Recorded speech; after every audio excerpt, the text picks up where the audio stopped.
예수님께서 제자들과 함께 이렇게 동행하시면서 3년을 동고동락하셨죠.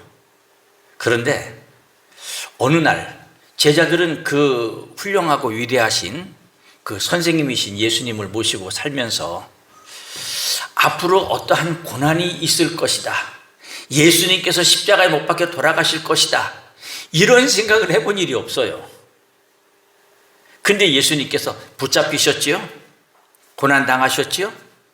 십자가에 아주 처절하게 지금까지 보아왔던 그 예수님의 능력 많으신 그런 모습이 아니라 그 예수님의 모습이 너무너무 처절한 그러한 모습이었습니다. 이때 제자들의 몸에 있던 예수님께 대한 어떤 그 자부심, 내가 예수님을 따라 다니고 예수님의 제자가 되었다가는 어떤 그 자부심이 쫙 빠지면서 얼마나 낙심하고 실망이 컸겠습니까? 그리고 며칠 뒤 예수님께서 죽은 자 가운데서 다시 살아나셨습니다. 그리고 제자들에게 나타나셨습니다. 그 부활하신 예수님을 바라보면서도 그 예수님의 제자들의 이 마음속에 갖고 있던 근심과 걱정, 아직까지도 예수님을 따라다니면서 가졌던 이러한 그 자부심, 이러한 것들이 그들의 마음속에서 회복되지가 않는 겁니다. 한번 절망에 빠지고 또 이렇게 낙심 가운데 빠졌을 때에 그들의 마음속에 다시 회복되어지는 이 회복이 굉장히 시간이 오래 걸리는 거예요. 우리 성도님들도 마찬가지예요. 한번 낙심하고 절망하면요, 이것이 회복되는데 상당히 시간이 걸립니다. 제가 그 예수님의 제자들의 그 상태를 보았었을 때에 아마 심리 상태가 상당히 불안했을 것이다. 부활하신 예수님을 목격했는데 그럼에도 불구하고 자기들이 지금 이러한 혼란스러운 일들을 당해보지 않았기 때문에 지금 당신들의 마음속에서 겪고 있는 이런 갈등, 어려움, 아니 자기들의 모든 것을 다 버리고 주님을 따랐는데 주님이 돌아가셨다가 부활하셨어요. 근데 앞으로 어떻게 될지, 주님은 또 어떻게 될지, 우리는 어떻게 살아가야 될지, 이런 모르는 그러한 상황 속에 그들의 이러한 심적인 불안은 계속되었을 것입니다.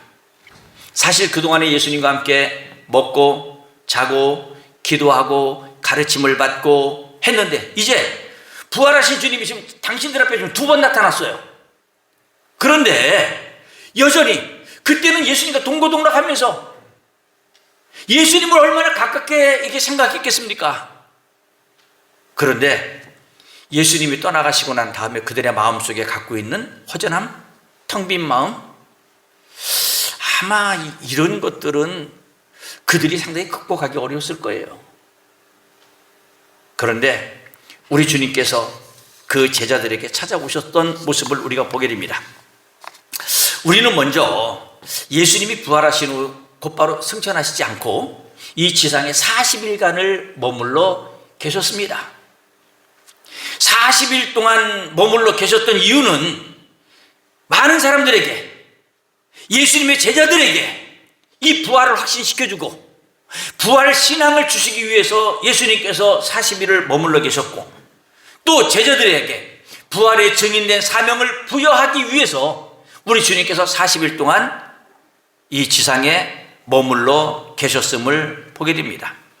이 40일 동안 여러 차례 제자들에게 나타나서 못자국도 보여주셨고 음식도 잡수셨고 그러면서 내가 정말 살아났다, 살아났다 하는 것을 보여주신 것이에요. 예수님께서 지상에서 40일 동안 계시면서 이와 같이 부활하신 주님의 모습을 나타내신 것은 성경에 몇 번 기록되느냐, 성경에 기록된 대로만 보면 11번입니다. 11번 나타나셨어요.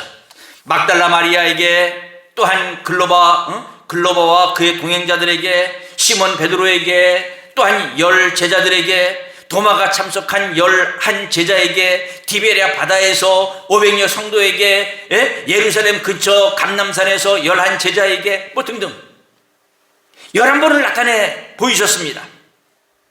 그런데 오늘 읽은 이 디베랴 바닷가에 우리 주님께서 나타나셨던 이 사건은요, 아주 중요한 의미를 갖고 있어요.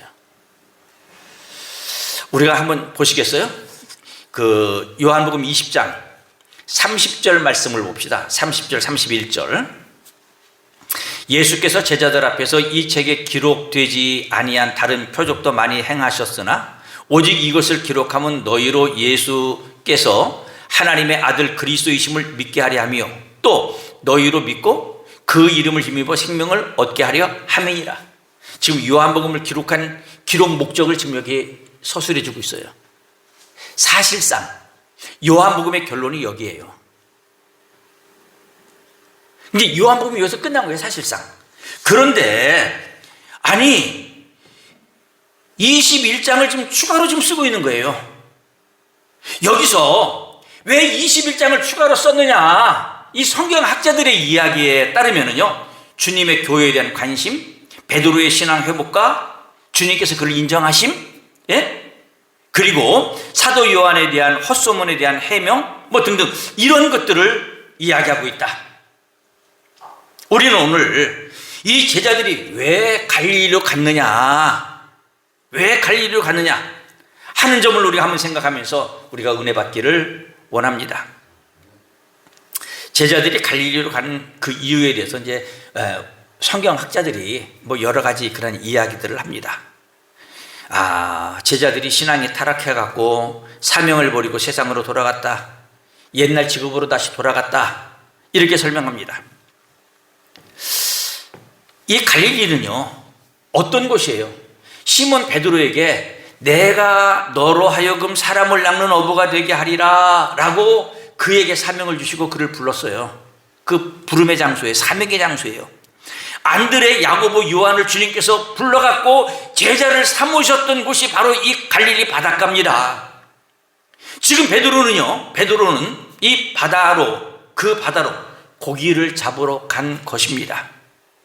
그래서 영적인 사명을 버리고 세속으로 타락한 베드로를 찾아가신 것이 예수님의 모습이다 라고 이렇게 한국교회의 거성 박윤식 박사, 다시 말해서 이분은요, 이 목회도 하셨을 뿐만 아니라 신학자고 주석을 집필하신 분이에요. 그분도 이런 이야기를 하셨습니다. 그런데 우리가 여기서 이렇게 그냥 간단하게 생각하기에는 몇 가지 문제가 있다. 몇 가지 문제가 있는데 먼저 시기적으로 문제가 있다. 시기적으로 적합하지 않다라는 얘기입니다.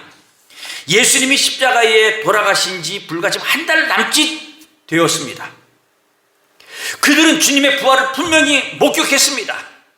우리가 오늘 14절 말씀해 보니까 예수께서 죽은 자 가운데서 나신 후에 세 번째로 제자들에게 나타나신 것이다. 지금 예수님께서 제자들에게 2번 나타나셨고 오늘 나타나신 것이 지금 세 번째 나타나신 거예요.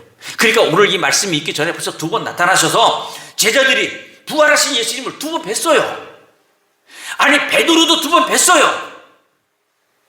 지금 이렇게 부활을 목격했음에도 불구하고 그들이 처음 부르심을 받았을 때 어땠어요? 자기들의 모든 것을, 배와 그물까지 다 버리고 예수님을 따랐어요.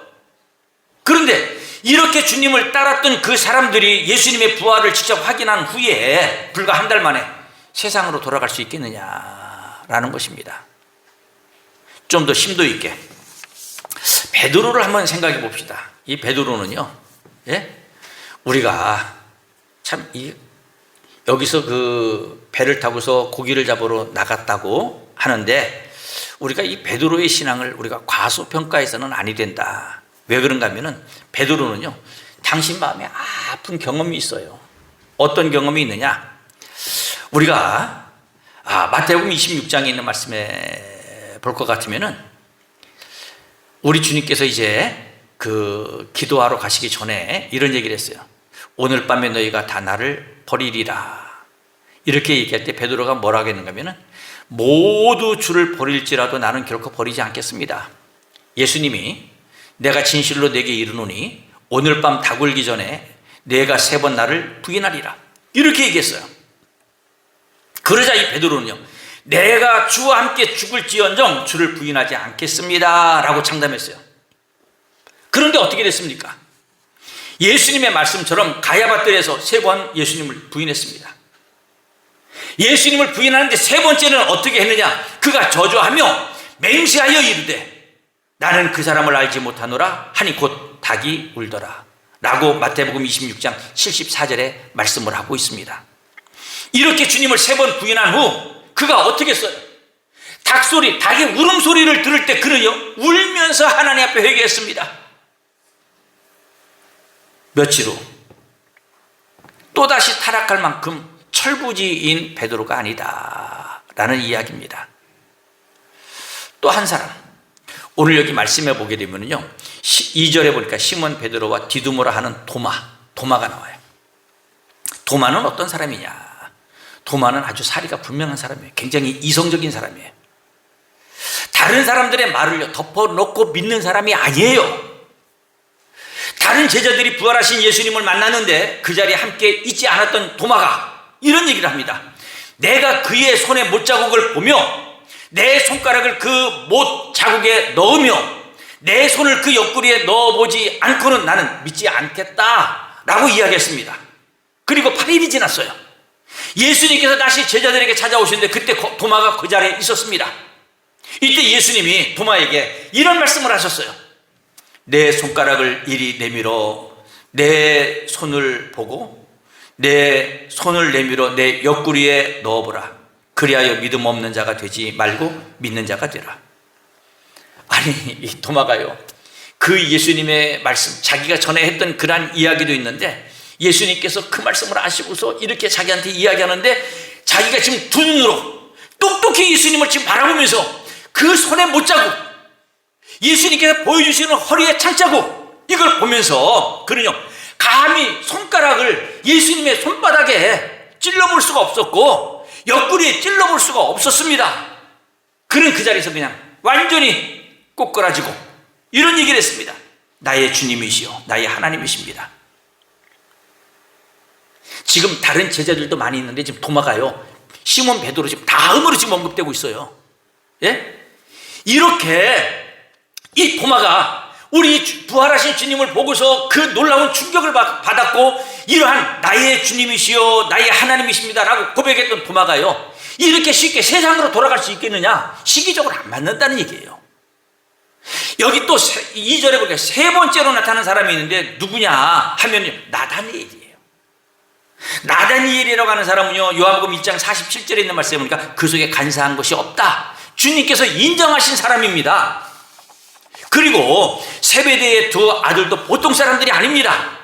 그렇다면 어떻게 12제자 중 이렇게 믿음 좋은 사람만 골라서 세상으로 다시 돌아갈 수 있겠느냐라는 것입니다.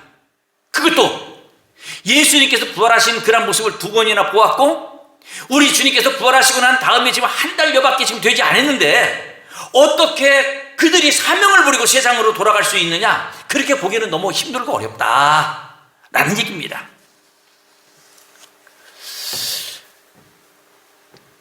어떤 주석학자가 그런 얘기를 했어요.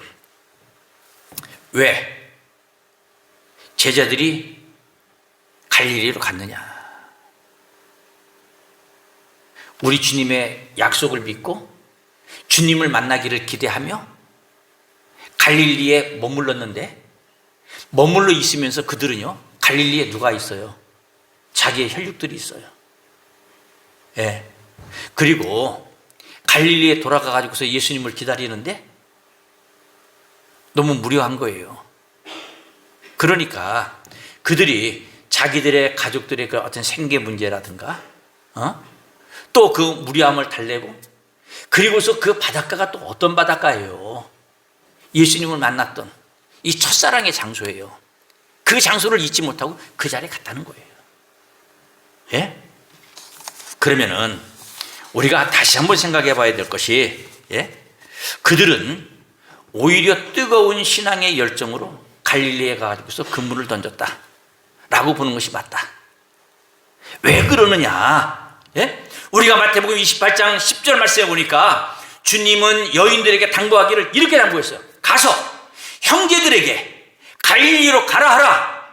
거기서 나를 보리라. 이렇게 말씀하셨어요. 한 번요. 마태복음 28장 7절 말씀에 천사가 뭐라고 얘기했느냐? 빨리 가서 그의 제자들에게 이르되 그가 죽은 자 가운데서 다시 살아나셨고 너희보다 먼저 갈릴리로 가시나니 거기서 너희가 배우리라. 우리 주님께서도 그랬고 천사도 그랬고 갈릴리에서 다시 만나자 제자들에게 그렇게 얘기해서 제자들로 하여금 글리 내려오도록 해라, 이런 얘기예요. 또 한 번 마태복음 26장 32절에 있는 말씀에 보니까 주님께서 잡히시기 전에 내가 살아난 후에 너희보다 먼저 갈릴리로 가리라. 그래서 예수님의 제자들이 사명을 버리고서 고향으로 다시 내려온 것이 아니라 이와 같이 주님의 명령을 받들고 그 명령을 기억하고 그 약속의 말씀을 기다리면서 그들이 갈릴리로 내려왔고 갈릴리에 머물렀다고 하는 사실을 이야기하고 있는 것입니다.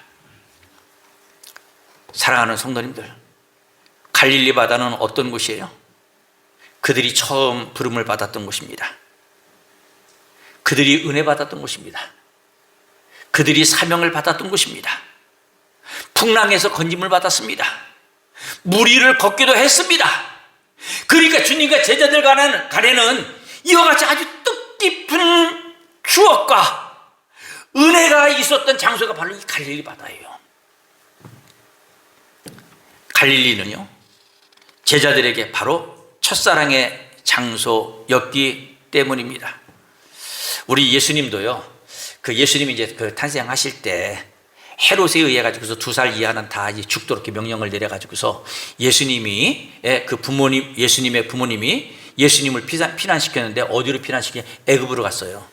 그 애굽으로 갔다가 애굽에서 이제 이 헤롯이 전부 잠잠하게 되었을 때 다시 돌아왔는데 어디로 갔느냐? 나사렛에 머무르게 된 것입니다.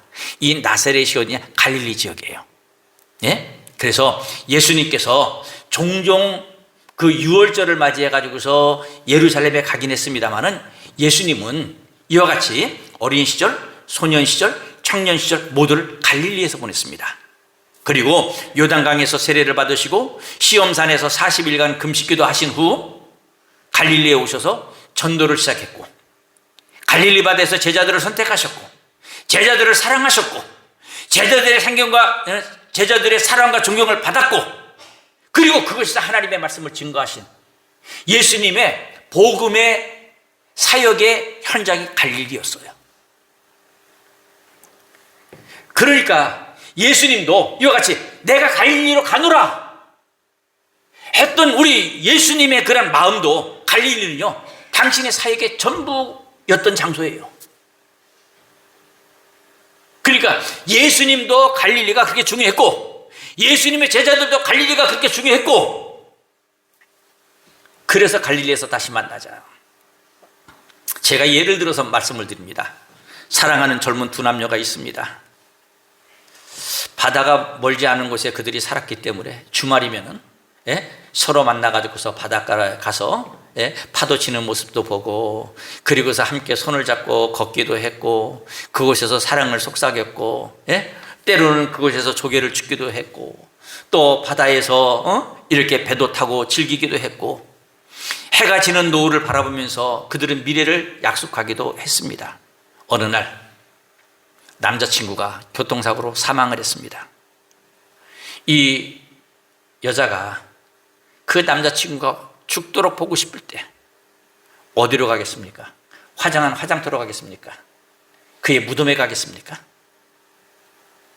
아니면은 그와 이와 같이 많은 사랑을 나누고 미래를 약속하고 그 추억에 담겨있는 그 현장에 가서 그 남자를 생각하면서 그때가 좋았는데 내가 당신 보고 싶소 이렇게 얘기하겠습니까? 여러분들 같으면 화장터로 가시겠습니까? 저 같으면요 추억이 있는 곳에 갈 것 같아요. 추억이 있는 곳에. 이처럼 주님의 본부를 따라서 갈릴리로 왔던 제자들이 주님을 만날 수 없었을 때 바닷가로 나가서 그물을 던지면서 은혜 받았던 옛날을 회상하면서 주님을 그리워하고 사모했을 것입니다.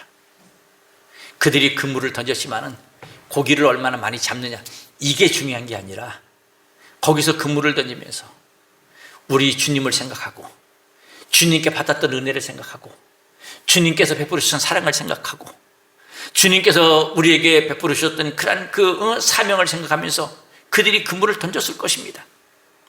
근데 밤새도록 주님을 기다리고 있었을 때 날이 새기 전 주님이 나타나셨습니다.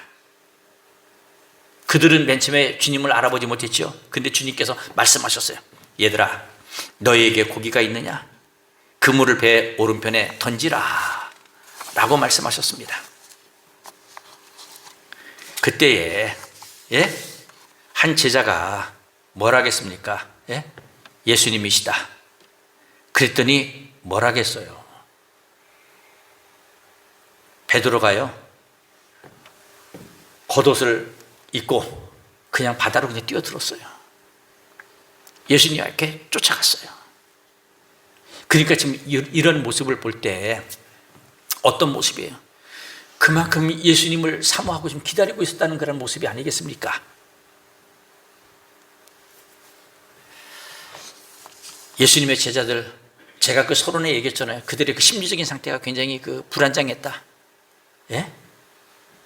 미래도 모르겠고 앞으로 우리가 어떻게 살아가야 될지도 모르겠고 무슨 일을 해야 될지도 모르겠고 주님이 돌아가셨다가 다시 부활하셨습니다만은 맨날 그분과 같이 할 때 의존적인 감정이 있었었는데 이제는 그분이 그냥 간혹가다 나타나시는데 주님과 우리와의 관계는 어떻게 되는가? 여러 가지가 복잡했을 겁니다. 그런데 한 가지, 주님의 명령을 따라서 갈릴리로 내려갔고 그리고서 갈릴리에서 지금 주님을 기다리다가 주님이시다라고 하는 이야기에 그냥 바닷물로 뛰어들어서 헤엄을 쳐서 주님 앞에 나아갔던 그 간절한 마음, 베드로와 그의 제자들에게 있었다는 말씀입니다. 오늘 여기서 베드로와 그 제자들이 갈릴리 바다에서 이와 같이 그물을 던지면서 고기를 잡았는데 예수님이 책망한 말씀이 있습니까? 책망 안 했어요. 주님이 그들의 마음을 다 알기 때문에 그렇습니다. 사랑하는 성도님들, 여러분들도 우리 주님을 이와 같이 간절히 사모하는 그런 간절한 마음이 있습니까? 주님을 너무너무 사모해서 하나님의 전에 나와서 애타게 기도하는 성도들,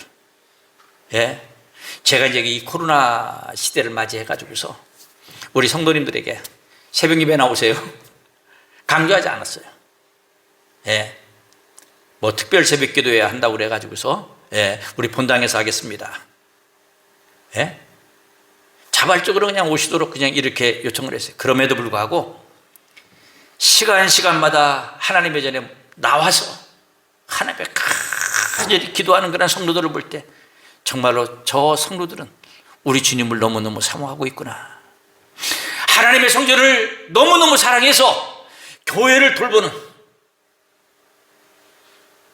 진짜 우리 교회가요 성도들의 이라는 그 사랑의 손길이 없으면요 어떻겠어요? 정말 지저분하고 볼품도 없겠죠. 그런데 교회에 와가지고서 교회를 돌보고 구석구석 돌아보고 하는 그런 성도들의 그런 모습을 바라볼 때, 야, 하나님의 성전을 너무너무 사랑하는 성도들이구나. 나에게 맡겨진 직분에 감사해서 내가 해야 할 일들이 무엇인가를 찾으면서 헌신하는 성도들의 모습을 볼 때, 야, 정말 저분들이야말로 바로 베드로와 함께 했던 그 제자들의 모습과 같은 모습이 아니냐. 주일을 간절히 기다리면서 주일을 맞이하면 아침 일찍 예배당에 나와서 교회에 오시는 분들마다 맞이하면서 교제하는 성도들, 그들의 모습을 바라보면서 정말 우리 주님을 사랑하고 주님을 사모하는 성도들이다. 사랑하는 성도님들, 이런 성도들에게 우리 주님은 그냥 지나가지 않습니다. 오늘 말씀을 다시 봅시다. 3절 말씀에 보게 되면요, 3절 오른쪽에 위에 보면은 뭐라 하냐, 그날 밤에 아무것도 잡지 못했다 이렇게 말씀하고 있어요. 3절에. 그 다음에 밑으로 내려와서 12절, 예수께서 이르시되 와서 조반을 먹으라. 그날 밤에 아무것도 못 잡았는데 지금 아침이에요. 그래서 조반을 먹으라 이렇게 얘기했죠. 15절에 가서, 오늘 읽진 않았습니다. 15절에 가서 조반 먹은 후에, 지금 이 15절 말씀이 연속이에요. 그래서 시몬 베드로에게 뭐라고 얘기했어? 요한의 아들 시몬아, 내가 이 사람들보다 나를 더 사랑하느냐? 라고 묻는데 이 말씀을 3번을 지금 묻고 있습니다. 그리고서 우리 주님께서 베드로에게 지금까지 불안했는데 너 앞으로 이거 해. 그가 해야 할 일을 가르쳐 주시는 거예요. 어떻게 살아가야 하는지를 가르쳐 주시고 계시는 거예요. 그에게 사명과 비전을 지금 그의 마음속에 지금 불어 넣어주고 계시는 것입니다. 지금 여기 대표적으로 지금 베드로만 사실상 이야기하고 있습니다만은 베드로가 12 제자 중에 바로 첫 번째가는 제자예요. 그러니까 베드로가 다시 말해서 이제는 예수님 대신에 당신이 방향을 정해갖고 나가면 모든 제자들이 다 같이 따라오잖아요. 이 베드로에게 얘기하고 계시는 거예요. 베드로에게 새로운 소명을 주셨는데 저는요 성경을 읽으면서 그런 얘기에서 이 말씀을 준비하면서 이것이 베드로에게서 제2의 소명이다. 제1의 소명은요 누가복음 5장 1절부터 11절에 보니까 그때 우리 주님께서 이 갈릴리 바다에서 베드로를 만났었을 때 뭐라고 했어요? 나를 따라오너라 내가 너로 하여금 사람을 낚는 어부가 되게 하리라 라고 말씀하셨죠. 이때 이 말씀을 듣고 자기의 모든 것을 다 버려두고 예수님을 쫓았어요. 이게 제1 사명이에요. 제1 소명이에요. 그리고 자기가 힘들어하고 갈 바를 알지 못했을 때 주님께서 그를 만나서 위로해 주시고 그를 잡아주시고 그에게 비전을 주셨는데 바로 그것이 오늘 이 말씀 본문의 말씀이에요. 15절 이하의 말씀. 여기에서 우리 주님께서 그에게 새로운 비전을 주신 거예요. 그래서 베드로를 중심으로 했고 어떻게 됐어요? 뭉쳤어요. 그래서 갈릴리에 계속 머문 것이 아니라 우리 주님께서 뭐라고 말씀하셨어요? 야 여기 갈릴리에 있지 말고 이제 예루살렘으로 올라가라. 예루살렘으로 올라가라. 내가 너에게 약속한 성령님을 내가 너에게 보내주겠다 해서 그들이 모여가지고 함께 모여서 기도할 때에 어떻게 됐습니까? 성령 받고 본격적으로 나가가지고서 놀라운 하나님의 일을 감당했던 모습을 보게 됩니다. 사랑하는 성도님들, 우리 주님은요 우리가 이와 같이 절망하고 낙심할 때 찾아오십니다. 때로는 우리의 소명이 무엇인지를 모르고 방황할 때 찾아오십니다. 어떤 사람에게 찾아오십니까? 주님의 약속을 믿고 갈릴리에 가서 주님을 사모하며 기다렸던 그 사람들에게 말씀을 맺습니다. 주님을 사모하십니까? 주님을 사랑하십니까? 그러한 성도들에게 주님께서 나타나십니다. 그 성도들과 주님께서 함께 일하시기를 원하십니다. 우리 장로님께서 오늘 기도하실 때에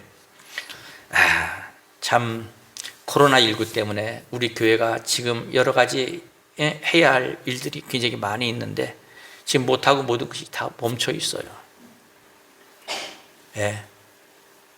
정말 힘들고 어려운 시간을 우리들도 함께 보내고 있습니다. 우리가 주님을 사모하고 주님을 사랑하고 정말로 우리가 주님의 날 이 함께 예배드리는 이 날을 정말 사모하는 믿음의 성도들에게 주님께서 찾아오셔서 은혜 베풀어 주시고 우리의 갈 길을 정해 주시고 우리를 위로해 주시고 우리에게 은혜 베풀어 주실 줄로 믿습니다. 아직까지 우리가 낙심하기는 이릅니다. 우리 주님의 일한 은혜를 바라보고 주님께서 우리에게 다시 베풀어 주실 제2의 소명을 우리가 바라보면서 더욱더 믿음으로 우리가 주님 앞에 나가 주님의 크신 은혜를 체험하는 하나님의 종들이 되시기를 주님의 이름으로 축복합니다.